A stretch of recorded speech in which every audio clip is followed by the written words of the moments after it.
За сайн байцгаана уу хүмүүстээ 11-р ангийн Монгол хэлний хичээлээр өвөрмөц хэвшин хэлэлцгийг тухайн найруулгад сонгон гэрлэх тухай хичээлийг заах болно. За ингээд үүний тулд дараах 4 зорилтыг тавьж байна. За үүнд өвөрмөц хэлц хэвшин хэлцгийг ялгах, харьцуулах, тайлбарлах.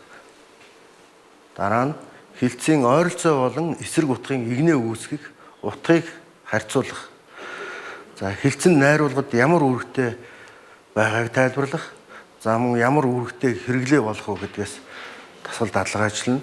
За хэлцийг өгүүлбэрт утга санаа зохируулан хэрэглэх талаар ойлголттой болно. За үүний тулд өвөрмөц хэлц, хэвшмэл хэлц хэлцийг ялгах, харьцуулах, тайлбарлах дадлага хий. За энэ нэгнэнд бол өвөрмөц хэлцийг бичсэн байна. Цаад нэгнэнд бол хэвшмэл хэлцийг бичсэн байна. Зангаа авалцах. За өвөрмөц хэлц бие биедээ дасаж сайн мэдэж ойлгож авах. Зангаа тавихгүй. Сурсан дадсан дадлан сурчлагын хялбар орхихгүй. Зөрүүд зан нуурах, ааш араншин зөөлрөх. За нохой зам. Залтай, бусрамг, муу зам. За хэвшмэл хэлц. Ааш гэж адсах, зан гэж зараа. Зам мут хүн дотроос, цусар залхаа дотроос. Зав ганганы дотроос хүй салхитэгдэн. Зам муутын үднээс цусар цулхай гарна. Замг сайтай нууранд загас ариун цугладаг. Зан сайтай хүнийд зочин ариун цугладаг гэсэн хэвшмэл хэлц байна. За үүнээс өвөрмөц хэвшмэл хэлцийн ялгааг тодруулъя. За энд зангаа авалцах. За энэ бол шууд утгаараа бол авалцах өгүүлцэх байгаа. Тэгтэл энэ үгийг зан өгүүлцэж авалцах эд юмс биш. Энэ хоёр үгс нийлжиж нэгэн утга илэрхийлж. За бие биедээ тасаж сайн зангийг мэдэж авах ойлгох гэсэн утга илэрхийлж байна. Зангаан тавихгүй. За сурсан, дадсан, зуршил хялбар, зуршлаг хялбар орхихгүй. Зөрүүд зан нуурах, ааш зан зөөлөх, уйрах. За нохой зан. Залтай, бусрамг, муу зан. За энэ мэдчлэн зангийн тухай өшнөө 40 үгс бий. Түүнээс цөөн хэдийг авч энд ялгарыг харуулах үүднээс оруулсан байна.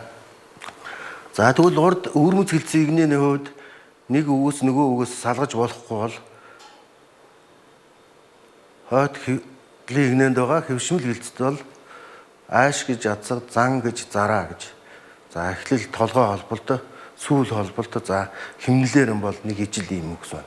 За хэвшмэл хэлцэд бол ганц зүүр цэцэн үгээс гадна бидний мэддэг өдөр тутам хэрэгэлдэг үгс бий. За түүн дотор мөн эрдэмтдийн, мэрэгдийн, за мөн сэтгэл тод үлдсэн сургаал үгс багтааж ойлгож болно. За энэ хоёр игнээ үүсгэж гэрийн даалгавраа бас үргэлжлүүлэн хийгээрээ үүний тулд энэ хоёр жишээг авч үзье. Өвөрмөц хэлцээр ярих тухай хэлцүүдийг цуглуулж, за залхуугийн тухай бас цуглуулах нь.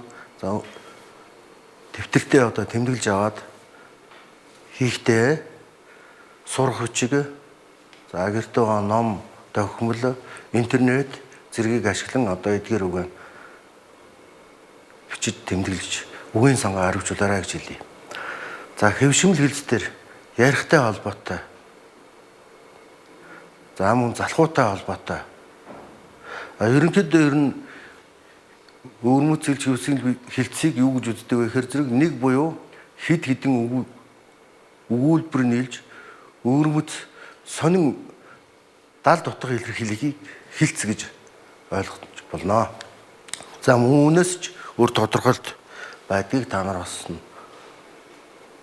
судлаарай. За дараагийн алхам. Хэлцийн ойролцоо болон эсрэг утгын игнээ үүсгэх, утгыг харьцуулах. За энэ дасгал даатгалгаар бид нэр өөрийнхөө үгийн санг хариуцуулж за бичих тэр хэрэглээндээ бас нэмэрлээрэй гэж үүднээс жишээ болгож үүсэх цадах гэсэн үгийг тайлбарлая. За дотор газраас үр нэхэх, гол харлах, бүсээ чангалах, үлэн гэдэс өвчөгөө орох, үнэг гүйцэх, үлэн гэдэс тасрах.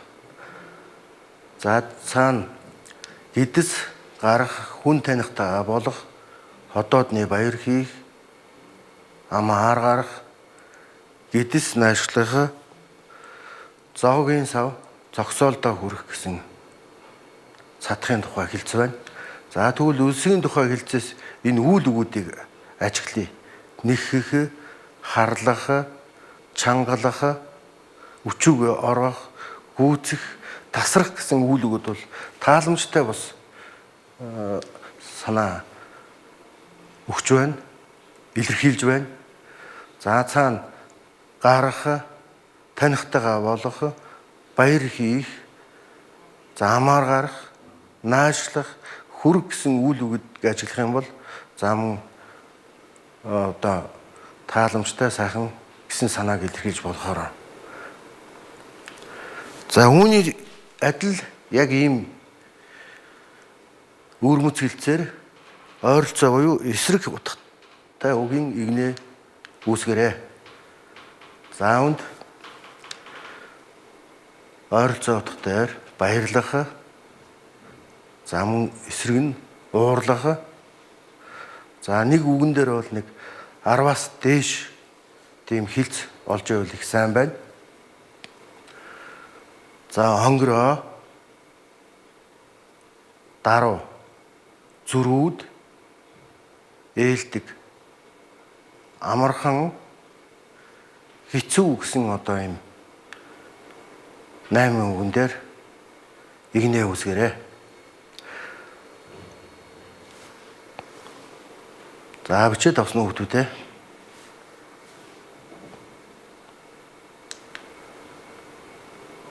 За дараагийнх нь хэлцэн найруулгад ямар үүрэгтэйг тайлбарлах. За энэ жишээ болгож Тунгалаг Тамир Арманы за итгэлтийн одоо хэлсэн цөөн үгнээс түүж авсан байна. За энэ үгс л одоо уншсан хүмүүст бол одоо баг шээжинт нь байж байдаг. За итгэлт сайн муу олон талтай тун адармаатай өвөрмөцгөн. Ер нь л 9 шидэнд бүрдмэл ийм одоо төр байдаг. За түүний хэлсэн үнээс хөрөнгийг үргэлж хөдөлгөж байхгүй бол өмхөрч илжирдэг. Сохор зоосыгч бол сэгсэрч байвал төл өгдөг юм шүү. За одоо энд нуугад мөлөш ил за эргэлтэнд оруулна гэсэн санааг бол илэрхийлсэн байна. Заяагүй хүн гэж язгуур ухсаагүй хүнийг гэлдэггүй. Салхуу хүнийг гэлдэг юм аа. Тэгэхээр одоо бидний заяа хиймээр бол ажилсаг байж бас хэмэртэй байна гэсэн санааг илэрхийлж байна. Засаг хааны хөх орчвол хэцүү л гэдэг юм. Уяаг нь уртхан шиг угаацыг нь өтгөн шиг өгч байгаад өөртөө одоо ажиллаа хийх, бичиг ном уншуулах тухай илэрхийлдэг шүү дээ. За тэгэхээр зөвхөн энд нэг л жишээ байна. За тэгэхээр зэрэг одоо энэ хэлц найруулгад ер нь ямар үүрэгтэй байдгийг яах гэж бид нэр хэрэгэлдэг вэ гэдгийг тайлбарлая. За хэрв тухайн их нь уран сайхны их бол дүрийг тодруулах. За ялангуяа сая итгэлтийн дүрийг бол нэлээ 100 хэдэн үгнээс тодруулж байна. Мөн одоо уншаад түүгээд үйлдэлээр нь үг хөлийн одоо бичээд авах юм бол өчнөөн ч олон утга санаа илэрхийлсэн юм үгнүүд байна. За үүний цаана одоо итгэлт гэдэг хүний дүрийг илэрхийлж гаргасан зохиолчд бол одоо Думгаан том мундаг одоо үгийн сантай. За түүгээрээ ч барахгүй одоо Тунгалаг Тамир Арман маань 100-ны шилдэг арман болсон. За өггөлний гайхамшиг гэж үзэж болно. За мөн дүрийг тоолгох, орчин нөхцөлийг онцлох, ялгаруулах, дүрслэлийг ойд тодотгох, харилцан ярианд хэрэглүүл итгэл үнэмшилт төрүүлэхээс гадна их хэлний боловсролын цар хүрээ ямар байгааг илтгэж өгдөг. За энэ л бол одоо хэлцийг хэрэглэж байгаагийн одоо гол онцлог юм аа. За энэ хэсгээс одоо ямар дүгнэлт хийх вэхээр зэрэг цөмөрөө өнөөдөр хэлцийн тухай нэлээ биш ихэд баг саач гэсэн ойлголттой боллоо. За ингээд ерөнхийд нь одоо дүгнээд үзье. За нэг буюу хэд хэдэн үг өгүүлбэр нийлж өөрмөц сонин дал дутга илэрхийлэхийг мэдлээ.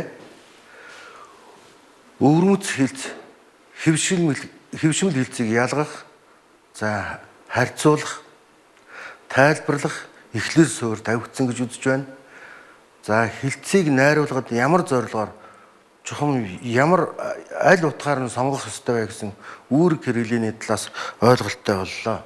За ер нь 11-р ангийн сурагчид маань энэ жил за үйл явдлыг хүүрнэн бичгтээ орон цаг нөхцөл байдлыг төрслөн мэдрэмж сэтгэлдээ илэрхийлэхдээ аян замын тэмдэглэл за бичиж сурсан байх хэрэгтэй тийм ээ.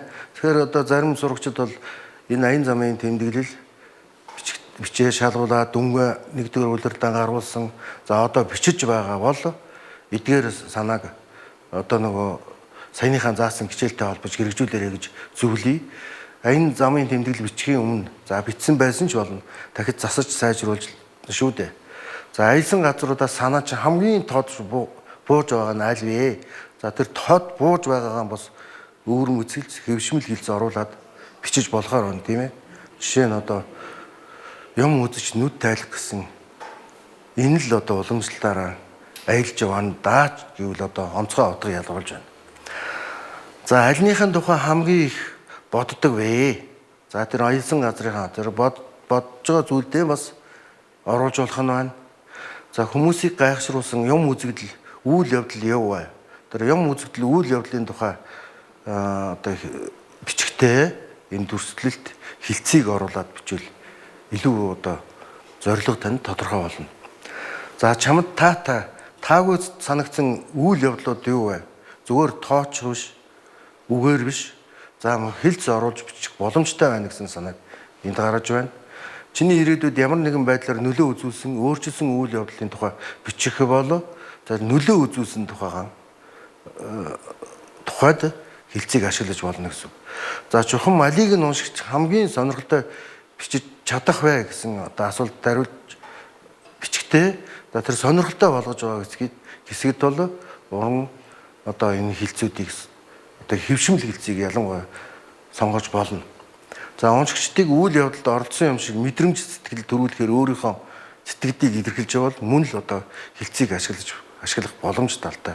За ер нь ерөнхийдөө бол одоо үйл явдал ийг хүүрний бичгтэн орон цаг нөхцөл байдлыг төрслөн бичгэд за үгийн одоо таны үгийн сангийн нөөц байхаас гадна одоо үгийн сангаа арвижуулсан тэр мэдлэг чадвар чинь хэлц хэллэгээр одоо бүрэн дүүрэн харагдах юм аа. За өнөөдрийн хичээлээр бид нэр өөрөвц ба хэвшмэл хэлцийн тухай ойлголттой боллоо. За тэгээд энэ хугацаанд бид нар одоо өөрсдийнхөө мэдлэг чадвар хэрэглээг нь одоо бичгээр илэрхийлэхдээ мэдрэмж сэтгэлдээ илэрхийлж бичгтээ өрмөц хэвшмэл хэлцийг бас ашиглаж зураарай. Заавал өнөөдөртөө биш ч гэсэн ирээдүйд иргэн хүн болгоод таны хүүхэлгийн ариун баян санчин улам нэмэгдэж байна. Тэр хэмжээгээр монгол хэлний нэг авч байгаа үнцэн чинь харагдах болно.